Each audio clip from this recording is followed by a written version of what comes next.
الرحمن علم القرآن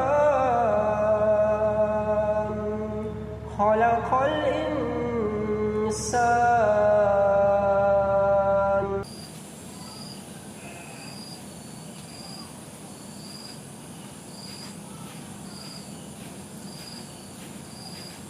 Assalamualaikum. Waalaikumsalam warahmatullahi wabarakatuh.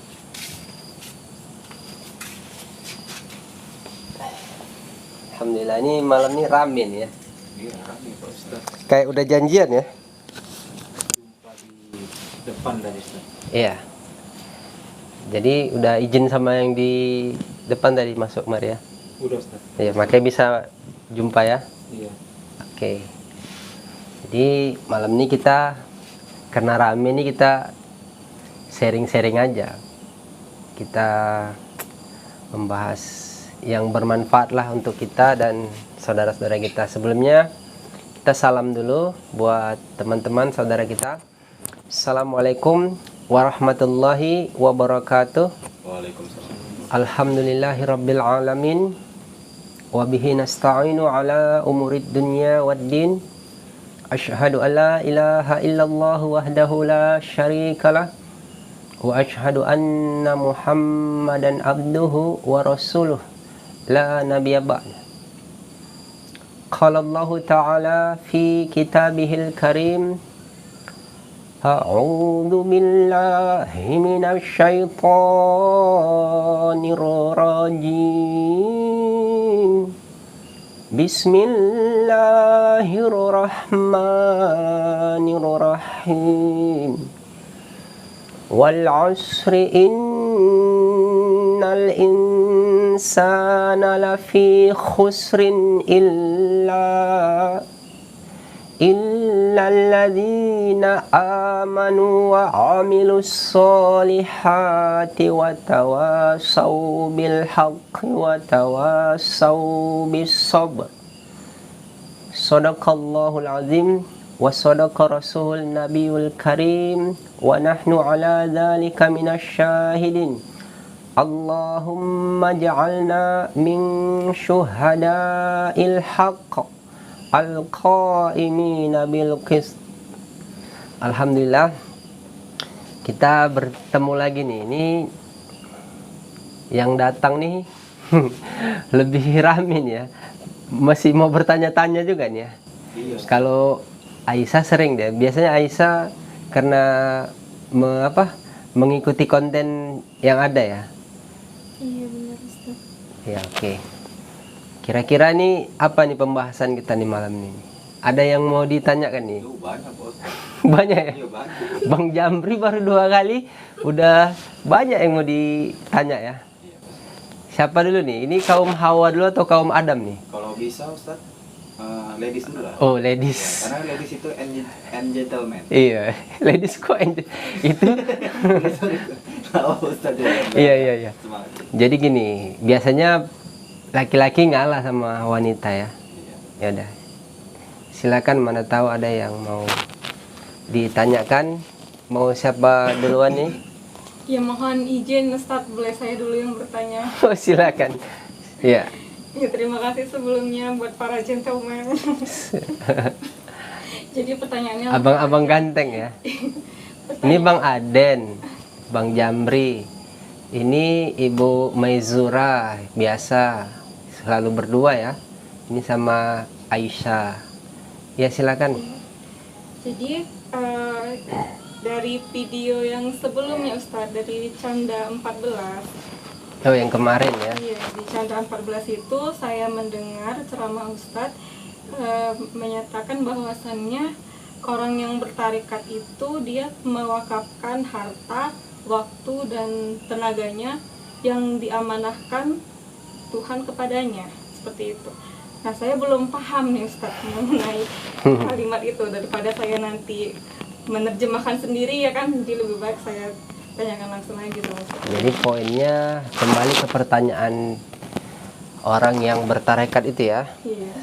Orang yang bertarekat itu di situ kemarin saya menyampaikan orang yang dia telah mewakafkan waktu, tenaga, dan hartanya atas apa yang diamanahkan Tuhan kepadanya, gitu ya. Iya, benar. Ya, itu kalau dia bertarekatnya memang benar.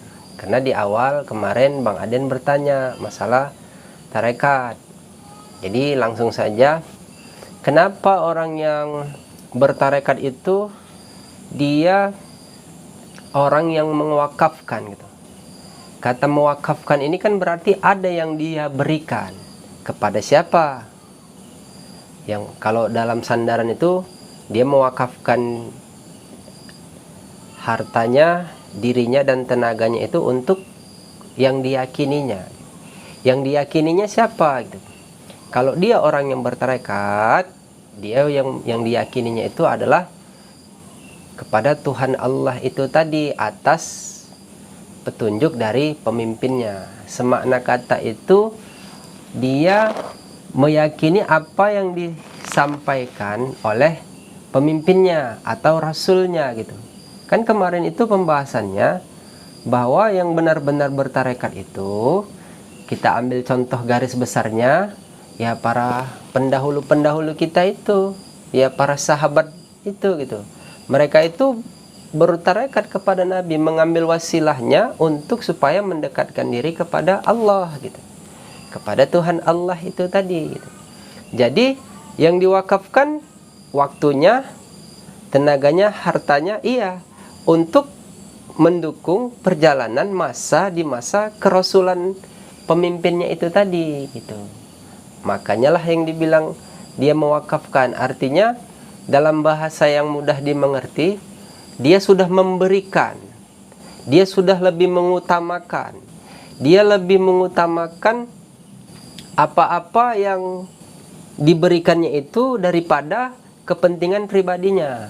Makanya di situ ada waktu, ada tenaga, ada hartanya. Ya ambil aja contoh seperti sahabat-sahabat yang sudah masyhur, yang mereka sudah masuk ke dalam cerita sejarah, seperti Sayyidina Abu Bakar, Sayyidina Bilal bin Rabah.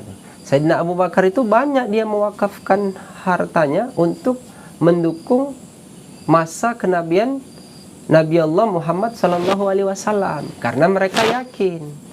Nah, disinilah nanti ketahuannya gitu. Ketahuannya apa? Karena ini sudah menjadi sejarah yang menjadi tolak ukur yang benar. Jadi kalau kita mau tahu amal ibadah kita itu ya diterima oleh Tuhan Allah itu, ketahuannya nanti kalau apa yang sudah diberikan, baik harta, baik tenaga dan waktu itu, kalau itu diterima oleh Rasulullah itu. Kalau nggak diterima, itu tanda alamat itu tak diterima Tuhan juga gitu. Kenapa?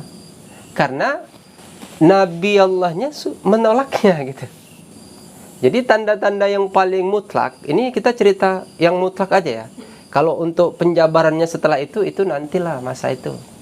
Atau itu nanti dikaitkan kepada hak yang menerima lah. Tuhan Allah itulah yang lebih tahu gitu. Tapi yang paling pasti dapat dilihat dengan jelas, apabila seorang Rasul Allah itu ya menerima apa saja, misalnya waktu, berarti dia diterima dekat bersama Rasul. Harta, berarti dia diterima semua dukungannya itu gitu, dan tenaganya itu. Karena kalau tidak diterima, seorang Rasul Allah itu, Nabi Allah Muhammad Sallallahu Alaihi Wasallam itu, semua makhluk di bumi ini itu menawarkan jasa kepadanya. Malaikat menawarkan, gunung-gunung menawarkan, bahkan semua makhluk itu menawarkan jasa. Tapi ada juga yang Rasulullah itu tidak mau menerimanya. Kenapa? Nah, di sini ada cerita yang lebih ke dalam lagi. Artinya secara hakikatnya Rasulullah Muhammad, Nabi Allah Muhammad Sallallahu Alaihi Wasallam itu dia mengetahui cerita di saat itu dan dicerita di kemudiannya lagi gitu. Makanya dia tidak menerima itu alasannya sederhana, karena dia tidak masuk yang mau memberi itu ke dalam ceritanya gitu. Paham maksudnya? Tidak masuk dalam cerita itu gitu. Cerita yang mau diberikan itu dia tidak masuk, tapi karena itu sudah menawarkan, jadinya masuk. Tapi kalau untuk yang benar-benar masuk ke dalam cerita Rasulullah itu yang bersama-samanya itu. Makanya ada hadis mengatakan dia itu siapa yang suka bertemu dengan Allah, Allah pun suka bertemu dengannya. Siapa yang tidak suka bertemu dengan Allah, Allah pun tidak suka bertemu dengannya. Dalam kaidah bahasa yang agung, ya kan? Semua bisa dekat dengan Allah kalau tahu kiatnya untuk dekat dengan orang yang dekat sama Allah. Jadi kira-kira menurut abang, menurut ibu-ibu, atau menurut kakak-kakak ini, yang paling dekat dengan Allah itu ya Rasulullah. Baru untuk supaya dekat kepada orang yang dekat dengan Allah berarti dengan sahabat-sahabatnya. Makanya mereka itu bertarekat. Mereka tuh bersambung sanadnya gitu. Tidak terputus gitu. Jadi di masa kenabian Nabi Allah Muhammad SAW, mereka berlomba-lomba untuk memberikan dukungan, baik dukungan waktu, harta, dan tenaganya, karena mereka sudah mengenal. Bahasa mengenal ini, kalau dia tidak berbuat nanti dia jadinya rugi, merasa menyesal. Karena apa? Dalam perjalanan kerasulan, mutlak itu seorang nabi atau seorang rasul, ya, apabila orang itu dikasih tawaran, maka orang itu hanya bisa menjawab iya saja. Kalau dia tidak menjawab iya, artinya dia setuju gitu.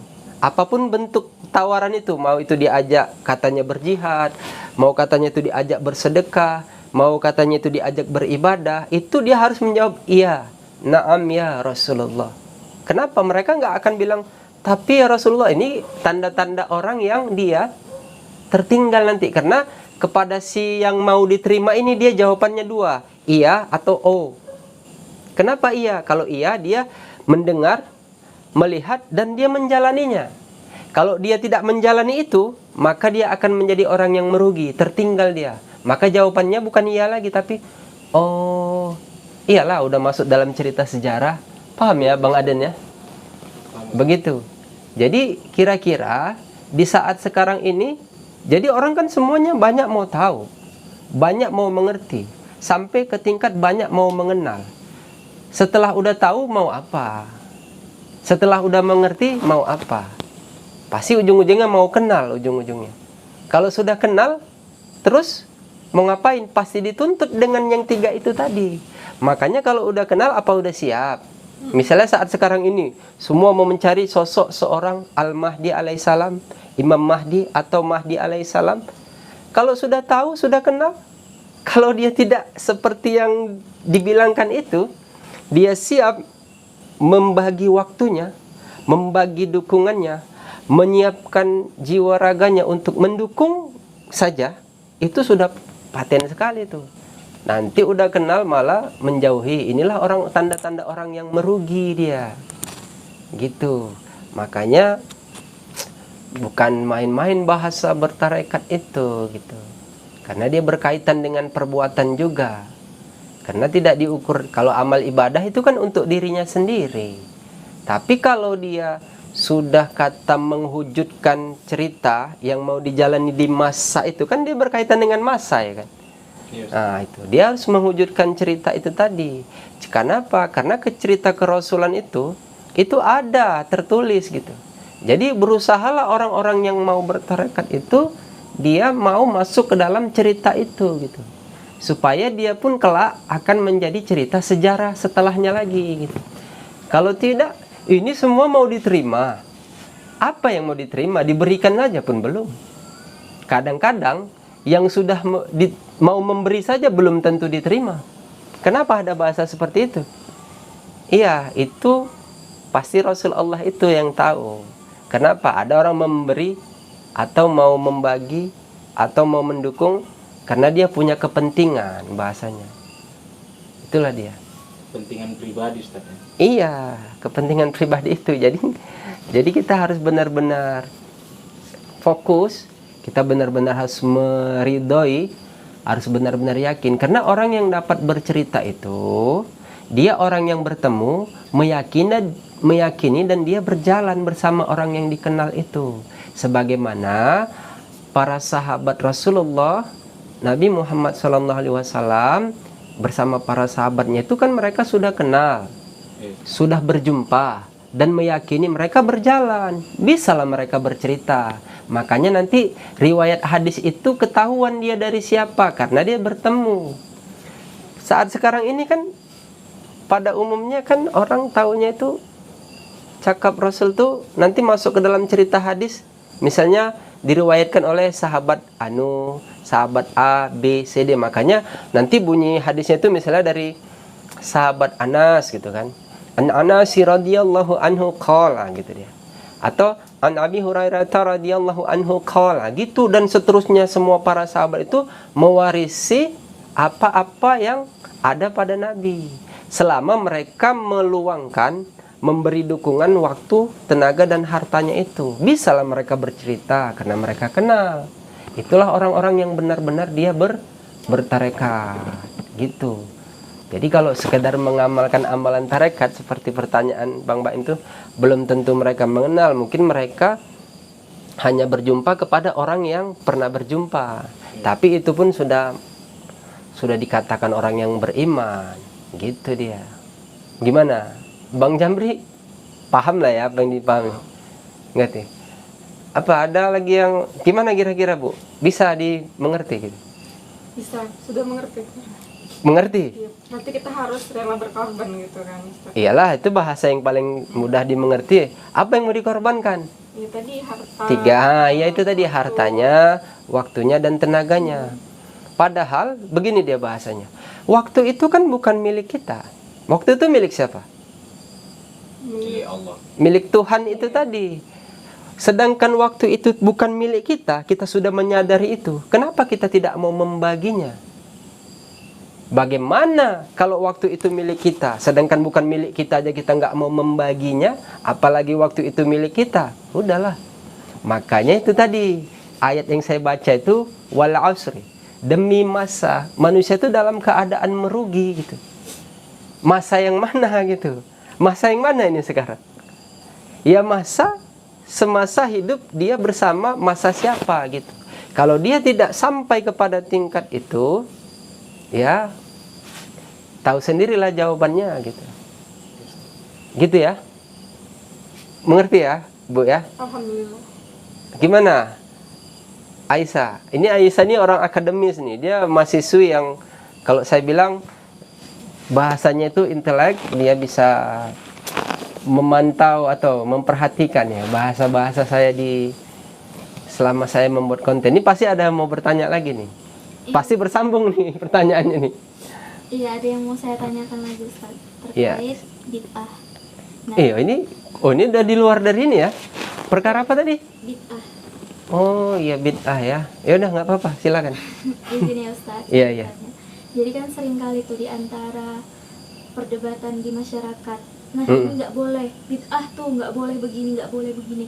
Nah sebenarnya bagaimana sih konteks bid'ah yang secara sederhana dapat mudah dipahami? Apa-apa aja gitu tolak ukurnya yang bisa dikatakan oh ini bid'ah gitu, sehingga orang tuh nggak semena-mena seolah-olah memutuskan itu nggak bagus gitu, itu nggak baik, seperti itu Ustaz. Pokoknya dia poinnya bid'ah ya kan. Iya. Kata bid'ah itu apa-apa yang diada-adakan yang tidak ada pada syariat yang dijalankan oleh Rasulnya, itu bid'ah. Ya, itulah poinnya gitu. Cuman kenapa menjadi ada polemik perdebatan? Sepertinya gitu ya. Sepertinya nih kayak nggak sepaham aja nih ya kan. Saling tuduh menuduh aja nih ya kan. Iya benar. Nah, jadi kita supaya kita tidak ikut-ikutan dalam hal itu, karena kita bukan hakim yang memutuskan di ranah itu. Cuman kalau saya pribadi ditanya, yang benar-benar bid'ah itu supaya kalian teman-teman memahami secara dasar saja gitu. Tapi ini cukup untuk bekal kita gitu. Kalau menurut saya. Karena memang ada dikatakan situ as-sabu bid'ah kilabun nar. Ahli bid'ah itu anjingnya neraka. Ini artinya dia mengada-adakan yang tidak ada sebelumnya gitu. perkara apa dulu gitu. Kalau saya ditanya, perkara itu berkaitan dengan ibadah. Karena apa? Contoh gini, paling dekat nih ya, sederhana. Misalnya ibadahnya apa? Kita ambil sholat, ya kan? Biasa sih. Di dalam rukun, ini pembahasannya di dalam lingkup Islam ya. Misalnya di dalam rukun Islam itu kan arkanul islami khamsatun, syahadatu alla ilaha illallah wa anna muhammad rasulullah wa iqamus shalah wa ita'uz zakah wa saumu ramadan wa hijjul baiti man istata'a ilaihi sabila. Rukun Islam itu ada 5. Beriman kepada Allah dan kepada Rasulullah, ya. Rukun Islam. Ya, rukun Islam ya kan? Mengakui tadi kan, baru dia wa iqamus shalah, mendirikan salat, wa ita'uz zakah, membayar zakat, wa saumu ramadan, dan dia berpuasa pada bulan Ramadan, dan berhaji ke Baitullah bagi yang mampu dengan berjalan. Jadi ambil konteks ibadahnya. Puasa ibadah tidak? Ibadah. Salat Ibadah. ibadah. Haji Ibadah. ibadah, gitu ya. Zakat ibadah. Nah, setiap ibadah itu ada rukunnya. Jadi kalau dia nanti di luar dari rukun itu diada-adakan, maka inilah jatuhnya nanti dia bid'ah. Seperti contoh sholat. Sholat ini ada rukunnya. Ada rukun sholat kan? Nah, ada rukun sholat. Jadi kalau di luar dari rukun itu, nanti dia sudah mengada-ngada. Baru pengerjaannya, karena ini ibadah sholat ini sudah ditentukan. Misalnya sholat zuhur berapa rakaat? 4 rakaat, ya kan? Rupanya dia karena alasan mau dapat pahala yang banyak, dibuatnya 8 atau 10. Tarawih ya Ustaz jadinya. Udah kayak sholat tarawih, padahal ini kan sholat fardu. Nah gitu, itu bisa dikatakan itu bid'ah mutlak dia. Gitu. Atau dia mau berhaji, kalau berhaji kemana? Maka Ke Baitullah. Baitullah di mana? Di Mekah. Ada juga suatu kelompok yang membuat Baitullah tapi tidak di Mekah itu gitu. Di mana? Itu terserah orang itu gitu. Mungkin nanti tahu sendiri. Itu bid'ah namanya. Jelas itu. Apalagi? Misalnya puasa. Nah, puasa yang wajib itu pada bulan Ramadan, ya kan? Nanti di situ dikatakan kita berpuasa bulan Ramadan ini wajib. Nanti dia mewajibkannya di bulan yang lain misalnya. Itu bid'ah, begitu dia.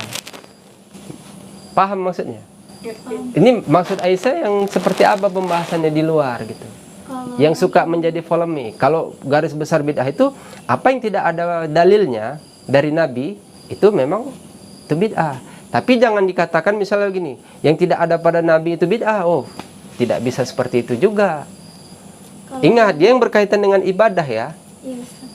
Kalau yang ingin saya tanyakan Ustaz terkait sholat subuh yang memakai kunut dan tidak kunut. Nah ini sering kali nih di masyarakat Ustaz diperdebatkan. Kalau doa kunutnya lah nggak kau pakai, kalau misalnya kau pakai begini gitu, banyak sekali Ustaz. Sampai sekarang itu ya. Sampai sekarang. Pembahasannya iya. Saya pun itu gini dia. Kita nggak usah membahas itunya dulu ya. Yang paling enak kali kan yang udah dimengerti kan bahasanya kan. Kunut itu dilakukan pada saat sholat subuh. Ada nggak kunut di sholat-sholat yang lain? Ada juga. Cuman yang pada lazimnya yang suka dilakukan itu subuh. Allahumma dina fi man hadait wa'afina fi man afait dan seterusnya. Nah, sekarang jadi pertanyaan itu, ada yang membilang itu bid'ah, tidak ada dilakukan Nabi, ya kan? Jadi ukurannya gitu kan? Siapa bilang? Kalau tidak ada, tidak mungkin dilakukan. Itu ada gitu. Cuman mungkin ya, kalau menurut persepsi saya, cara untuk orang mengatakan itu, mengklaim itu tidak ada, karena mungkin yang meriwayatkan dia menjadi tolak ukurnya itu tingkat kemasyhuran hadisnya. Misalnya ini hadisnya tidak sahih atau hadisnya dhaif. Kalau mengambil tolak ukur perkara hadisnya, kalau saya mengambil 2 saja. Kalau segitu banyaknya hadis, ada yang sahih, ada yang hasan, ada yang dhaif, ada yang maudhu, ada yang hadisnya mutawatir, ada hadis qudsi, banyak pangkat-pangkat tentang hadis ini gitu. Jadi Kalau saya mengambil 2 saja.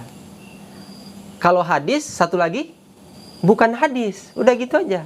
Mau dia hadisnya dhaif, mau dia hadisnya sahih, ya pasti itu cakap dari Nabi atau perbuatan Nabi. Kira-kira ada nggak Nabi melakukan itu? Kalau ada ya sudah. Gitu. Baru itu, karena itu menjadi pembahasan ya kan.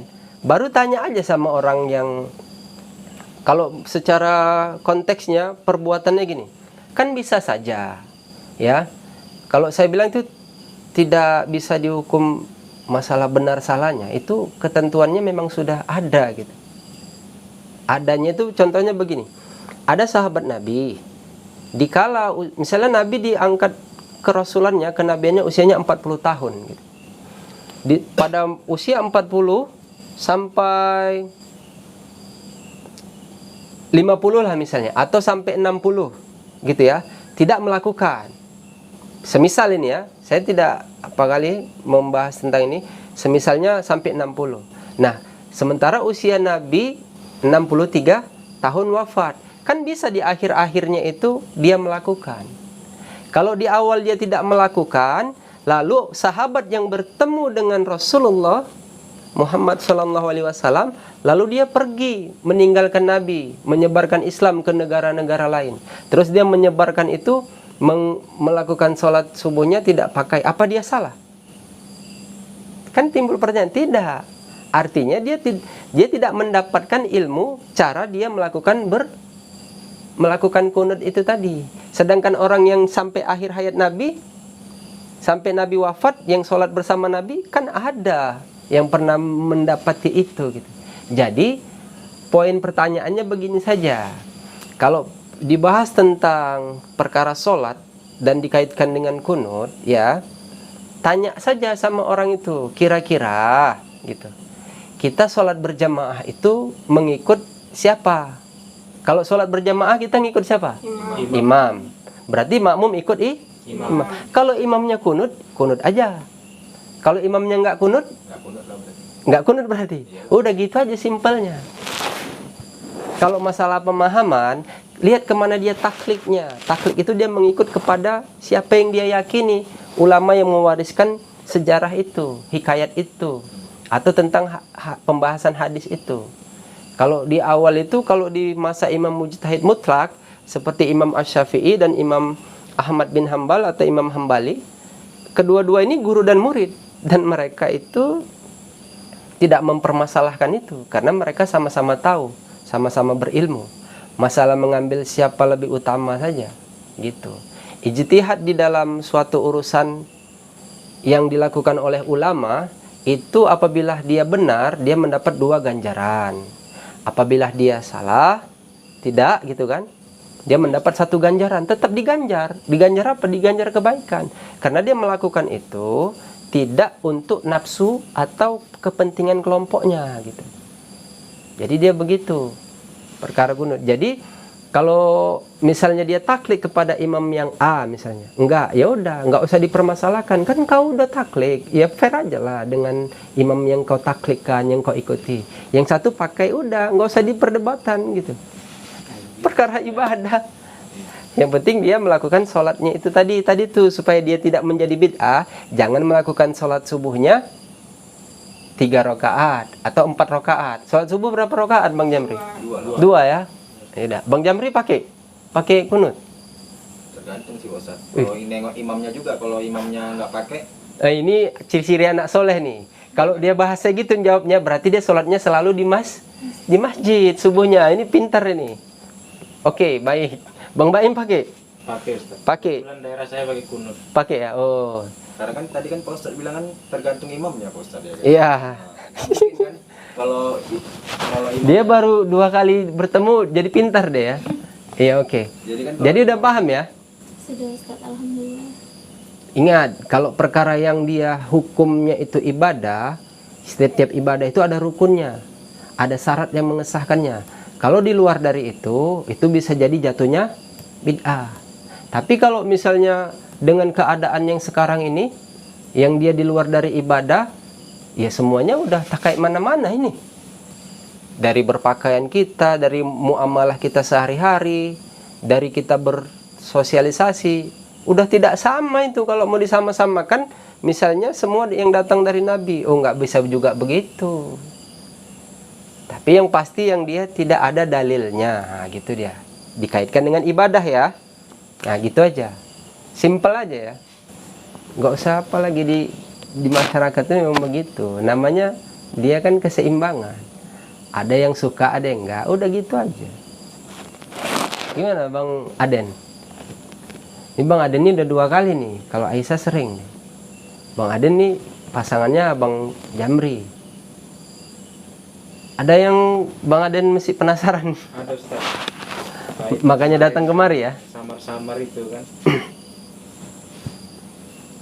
Ini Ustaz mau nanya, sebenarnya definisi yang sebenarnya kaum dan umat itu gimana Ustaz? Kaum dan umat ya. Kenapa tiap-tiap nabi itu membawa kaum atau pemimpin Ustaz? Oh iya. Iya juga ya. Apa perbedaannya ya? Lebih spesifiknya lagi ya definisinya tuh. Jadi kalau dikatakan umat secara garis luasnya itulah berkaitan dengan masa. Sebenar-benarnya nih ya, kalau cerita tentang ketuhanan, yang dikatakan umat itu apabila dia hidup di masa Nabi siapa, itu umat nabinya itu gitu.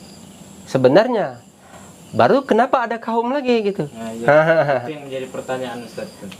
Agak bingung ya. Mengganjal-ganjal terus kan. Oh, kita kasih gambaran yang sederhana aja. Kalau dia memang dia kaum Nabi itu sudah pasti dia umat, ya kan? Tapi kalau dia masih umat karena dia hidup di masa itu, belum tentu kaum itu. Ngerti maksudnya? Oh, berarti begitu Ustaz ya. Ya kan gini. Kalau dia umat, dia kalau secara fair gitu ya, secara legowo gitu, menerima lah gitu. Kita hidup di ini kan cerita tentang ketuhanan. Berarti di situ ada rasulnya, ada umat, ada yang mengikut gitu. Yes. Jadi kalau dia yang benar-benar mengikut kepada nabinya atau mengikut kepada rasulnya atau dia mengikut kepada pemimpinnya, dia bisa nanti dimasukkan dalam kelompok suatu kaum yang jumlahnya berbilang. Kalau umat itu sebetulnya secara otomatis itu umatnya semua. Cuman bisa jadi dia tidak umat. Karena apa? Karena dia tidak beriman kepada nabinya atau rasulnya di kala itu. Padahal sebetulnya itu begitunya tuh. Misalnya kalau di dalam kita cerita bertarekat gitu, dia mungkin dia mengaku dia jamaah gitu, beramal amalan itu. Tapi kan dia belum tentu dikelompokkan ke situ oleh pemimpinnya. Nah, di sini baru ada ketentuannya. Ketentuannya gimana? Kalau dia kaum, itu yang menentukan kaum itu adalah pemimpinnya itu sendiri. Jadi berarti kalau dia itu kaum, dia ditentukan oleh pemimpin. Iyalah, pemimpinnya itu yang tahu. Yang diyakininya itu Ustaz ya. Iya, benar gitu. Tapi kalau dia umat, Kalau dia umat bisa saja kan mengaku-ngaku. ada bahasa belum tentu Ustaz. Belum tentu. Paham Ustaz. Artinya kalau secara otomatis, misalnya di masa Nabi Muhammad SAW itu yang hidup di masa itu yang namanya dia masih manusia atau dia jin, yang dia dikaitkan dengan bahasa keimanan, ini semua orang ini kan punya ruh. Dia itu akan otomatis menjadi umat Nabi di kala itu gitu. Di masa Nabi. Di kala itu gitu. Cuman kan di kala itu ada yang beriman, ada yang tidak. Ada yang tidak mengakui tentang kenabiannya. Makanya dikelompokkan lagi lah menjadi kekhususan. Makanya dikelompokkan dalam namanya suatu kaum. Yang benar-benar umat Nabi dan kaum yang bersama Nabi Muhammad SAW di kala itu kaum muhajirin, kaum Ansor. Itulah sahabat-sahabatnya yang ada di Mekah, yang ada di Madinah. Nah begitu. Jadi itu memang bagus, jarang memang pertanyaan ini ditanyakan gitu. Bang Aden bisa terpikir gitu, ada kerisauan ya kan? Iya Ustaz, soalnya kemarin itu kan masih samar-samar Ustaz. Nah, kalau untuk garis besarnya, bagaimana kalau kita yang bukan tidak hidup di masa Nabi gitu? Nah itu gimana Ustaz? Ada juga bahasa seperti ini. Yang kalau memang dia betul-betul mencintai Nabi, ya kan ada gini bahasa, man ahya sunnati faqad ahabbani wa man ahabbani kana ma'iya fil jannah. Siapa yang menghidupkan sunnahku, berarti dia mencintaiku. Siapa yang mencintaiku, nanti bersamaku di dalam surga. Ini berarti masih tergolong umatnya Nabi. Siapa yang kira-kira yang mencintai itu tolak ukurnya. Kalau saya, yang pernah saya ketahui itu 2 saja. Yang benar-benar umat Nabi itu sampai saat sekarang ini. Yang pertama itu para habaib itu. Kenapa? Memang dari keturunan Nabi. Yang kedua, yang mereka yang hafiz Quran itu. Hafiz Quran itu siapa? Karena mereka yang memelihara kalam Nabi gitu. Hafiz Quran itu nanti dibagi lagi. Ada hafiz secara umum itu menghafal 30 juz karena kecintaannya kepada kalam Allah, kepada beriman kepada Rasulnya. Ada juga hafiz Quran itu dia yang memang mengamalkan amalan khusus, yang dia beramal walaupun 1 ayat tapi dia mengamalkan amalan itu. Itulah orang-orang yang bertarekat itu tadi. Bersambung dia kepada wali-wali Allah. Iya kan, setelah Nabi al ulama warasatul anbiya. Ulama itu pewarisnya para Nabi. Siapa yang sebenar-benarnya ulama? Ayo. Yang sebenar-benarnya ulama itu, yang dimaksud al-ulama warasatul anbiya itu, ulama itu pewarisnya Nabi itu, yang paling benar-benar sekali ulama itu yang mewarisi ilmu kenabian itu ya keluarga Nabi itu sendiri. Itulah ulama. Baru siapa yang mewarisi ilmu Nabi? Ya para sahabat yang bertemu dengan Nabi. Itulah benar ulamanya gitu. Karena masih mewarisi ilmu Nabi, yang dilihatnya, yang didengarnya cakap Nabi. Nah, gitulah dia. Yang mereka berbuat di kala itu Nabi tidak melarangnya, itu ulama itu. Kenapa? Walaupun dia cuman sebentar bersama Nabi, ilmunya sedikit tidak seperti sahabat-sahabat yang lama bersama Nabi, tapi dia tetap ulama. Kenapa? Dia mewarisi ilmu Nabi. Baru nanti setelah itu masuklah dia pangkatnya dalam pembahasan tentang keilmuannya. Makanya kalau di dalam syarat-syarat yang dikatakan ulama itu seperti Imam Mujtahid mutlak sebelumnya itu, setelah masa sahabat ada masa tabi'in wa tabi'in. Nah itu ada ulama Imam Mujtahid mutlak. Tapi nanti dia membagi khusus-khusus, ini ulama apa? Ada ulama hadis, ada Imam Mujtahid mutlak, ada ulama ilmu nahu, sorob, yang ada 21 fan ilmu itu mewarisi ilmu-ilmu yang dilahirkan dari adanya Al-Quran dan hadis itu tadi gitu. Itulah namanya dia ulama gitu, yang dia mengetahui tentang ilmu Nabi. Jadi yang betul-betul umat Nabi itu tadi yang saya bilang tadi tuh, karena dia mewarisi ilmu Nabi itu ya pasti keturunannya itu ya para habaib itu, para sayyid, para syarif. Nah, itu umat Nabi itu ya namanya keturunannya gitu. Baru yang hafiz Quran itu karena kecintaannya kepada Allah dan Rasulnya, mereka menjaga itu tadi sampai sekarang ini. Gitu dia. Jadi ini kan apa? Pertanyaan sedikit. Iya. Para sahabat-sahabat Nabi itu kan punya keturunan juga. Iya. Apakah termasuk juga Ustaz? Gimana? Iyalah. Gini deh tuh. Kalau Bang Aden bertanya berkait dengan itu masalah cerita doa atau permohonan gitu. Karena Nabi dulu pernah mengatakan, menceritakan gini kan, sabaqal mufarridun. Nah ini jadi membahas itu kita jadi hadis yang itu tadi. Wa mal mufarriduna ya Rasulullah. Siapa kaum mufarridun itu wahai Rasulullah? Az-zakirunallaha wa zakirat.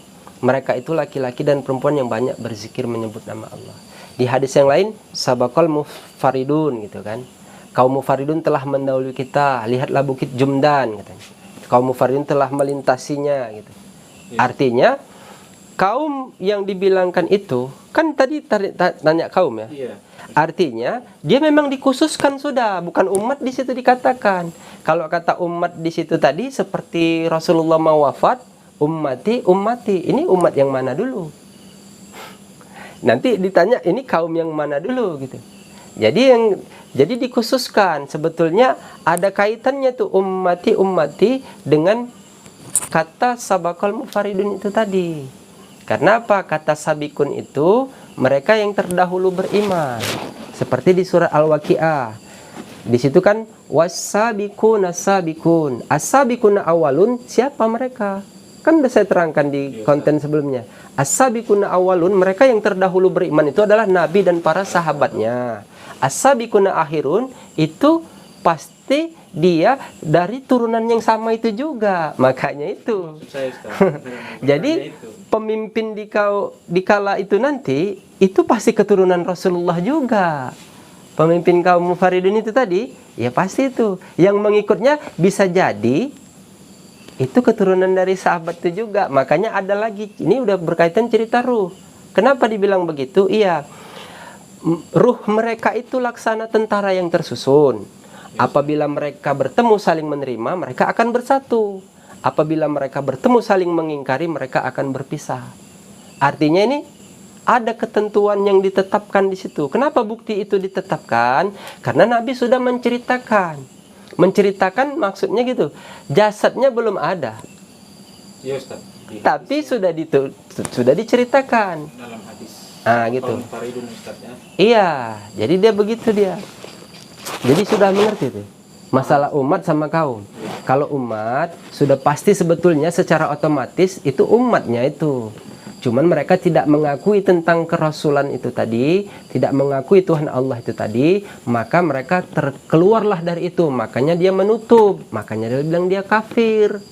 Gitu. Tapi kalau dia sudah kaum, dia dari umat itu juga yang diambil, cuman dia terpilih. Dikhususkan. Siapa yang memilihnya? Ya pemimpinnya itu tadi, karena pemimpinnya itu yang lebih tahu. Karena mereka apa? Kenapa mereka bisa menjadi kaum itu? Karena mereka tadi itu, sambungannya dari ibu tadi, karena mereka sudah mewakafkan waktu, harta, dan tenaganya untuk pemimpinnya itu dalam memperjuangkan perjalanan di masa itu, gitu. Mengerti ya? Ada lagi mau ditanyakan? Bang Jamri ada mau bertanya? Oh, ada lah. Bang Jamri serius sekali dan lihatnya kan. Keren kali gayanya ya Bang Jamri nih ya. Biasa aja. Oke, gimana? Jadi Ustaz, izin bertanya nih Pak Ustaz ya. Iya. Ini pertanyaannya di luar konteks malam ini. Iya, kok bisa gitu di luar konteks malam ini? Apa pertanyaannya ya kan? Jadi pertanyaan ini kan kira-kira Pak Ustaz ya kan. Iya. Kira-kira apa mempersiapkan langkah-langkah mempersiapkan nikah, pernikahan Ustaz. Oh, kemarin karena diingatkan mau nikah, terus Bang Jamri mau mempersiapkannya. Tapi kemarin Ustaz bilang apa menyuruhkan saya nikah gitu kan? Iya. Jadi langkah-langkah yang baik di awal ini mau menikah. Nah, ya oke. Bagus juga ini pertanyaannya ya. Mau nikah ya kan? Bang Aden mau nikah? Udah ya? Udah Ustaz. Tapi mau ya? Belum mau. Oh, ini takut nih karena ditonton ya kan di rumah ya kan? Oke, gini. Jadi kepada adik-adik saya ya, yang apabila dia mau menikah, yang paling tidak, karena nikah itu adalah ibadah. Tadi kan setiap ibadah ada rukunnya. Ya. Nah, rukun nikah itu ada 5. Yang pertama itu adanya pasangan laki-laki dan perempuan. Yang kedua itu adanya wali yang menikahkan, adanya saksi, adanya mahar, adanya ijab kabul. Nah, kalau ada yang 5 itu, maka bisa menikah. Makanya orang yang mau menikah paling tidak dia harus mengetahui rukunnya itu dulu. Nanti mau nikah, rukun nikah aja nggak tahu ya kan. Jadi yang penting ijab kabulnya aja gitu, sampai dihafal-hafal. Itu juga perlu. Nanti pengertiannya apa itu pasangan. Pasangannya itu nanti dibagi-bagi lagi, harus yang sekufu lah, harus yang seakidah lah gitu. Gitu. Baru apalagi harus wali. Wali itu ada wali yang mutlak. Misalnya siapa tuh? Ayahnya. Tidak ada ayahnya, kakek dari ayahnya, paman dari ayahnya, atau adik laki-lakinya atau kakak laki-lakinya. Nah, itu wali-wali yang memang wali si perempuan itu. Kalau semua itu nggak ada, nanti ada wali yang penggantinya, wali hakim namanya. Biasanya kadinya itu yang menikahkan. Nah, begitu. Baru apalagi? Saksi. Nanti cari saksinya yang dia terhindar dari sifat fasik atau munafik. Cari orang yang soleh biar mendapat keberkahan. Yang pastinya 2 laki-laki yang dewasa. Gitu. Itu harus kita ketahui itu. Baru apalagi? Mahar. Mahar itu sebaik-baiknya laki-laki itu dia mudah mengucapkan pada saat ijab kabulnya ketika mau memberi maharnya. Kalau dalam bahasa perempuan yang baik tidak memberatkan tentang maharnya itu, dan laki-laki yang baik dia memberi lebih dari apa yang diminta. Nah, itu siap-siapkan aja Bang Jamri kalau mau nikah, kan? Baru yang terakhir itu ijab kabul. Ijab itu menyerahkan, kabul itu menerima. Nanti yang menyerahkan siapa? Ya walinya. Yang menerima siapa? Si pengantin prianya gitu. Oh, begitu pengertiannya. Baru masuk ke hukumnya. Hukumnya apa? Misalnya hukumnya ada wajib, ada sunnah, ada makruh. Yang dikatakan wajib itu apabila seseorang laki-laki itu dia sudah dewasa. Ya kan? Ada 3 tuh. 3 mencukupin ini dia wajib dia menikah. Apabila laki-laki itu sudah dewasa, Bang Jamri udah dewasa? Sudah. Sudah bisa mencari nafkah? Sudah. Suka sama lawan jenisnya? Nah, ini perlu dipertanyakan. Banyak juga yang laki-laki suka sama laki-laki juga, ya kan? Nah, ini. Jadi kalau sudah ada yang 3 itu, dia sudah dewasa, dia sudah mencari nafkah untuk dirinya sendiri, dan dia suka kepada wanita, supaya tidak terjadi fitnah, segerakan menikah. Wajib pada dia itu menikah. Baru nanti ada sunnah. Contohnya misalnya sunnah, dia sudah dewasa, tapi dia belum mencari nafkah secara sepenuhnya. Mungkin dia belum punya pekerjaan, ya kan? Tapi dia sudah suka sama perempuan. Nanti ini siapa yang mau mendukung dia? Misalnya orang tuanya membiayai dulu di awal tentang apanya, pembiayaannya itu nggak apa-apa, ini sunnah. Ada dia yang makruh. Makruh tuh dia sudah dewasa, dia belum bekerja, tapi dia belum tertarik kepada seorang wanita, tapi dipaksa dijodohkan misalnya gitu, itu makruh. Ada hal-hal seperti itu dalam hukum nikah. Baru tujuan menikah apa?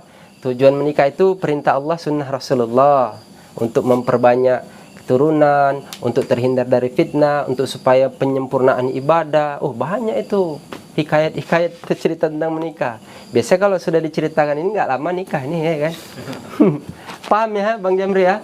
Pertanyaannya lari dari konteks malam ini katanya, ya kan? Rupanya saya kira apa tadi? Rupanya mau nikah, ya kan?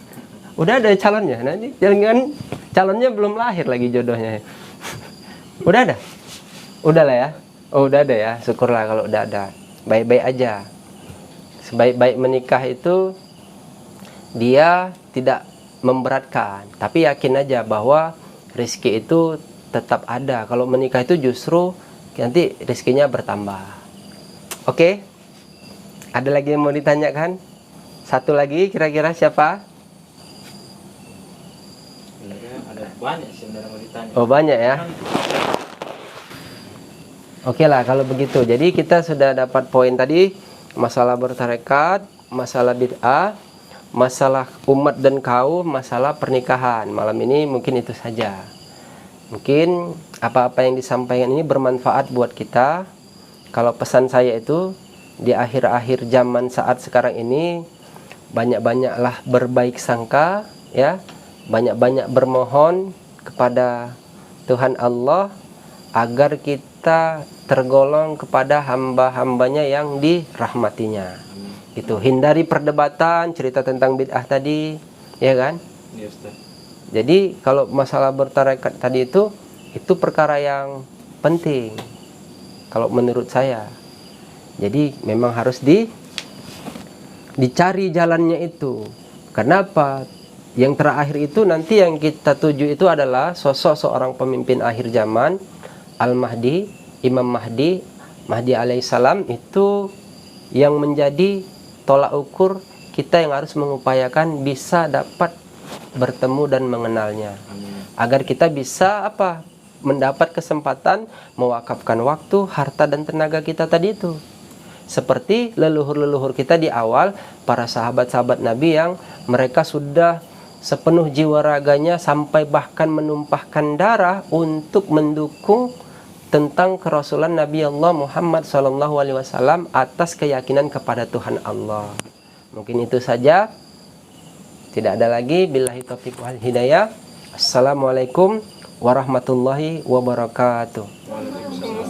Subhanakallahumma wa bihamdika asyhadu an la ilaha illa anta astaghfiruka wa atubu ilaik. Wallahu alam bisawab. Udah ya? Ya. Alhamdulillah kita. Ya Bu ya.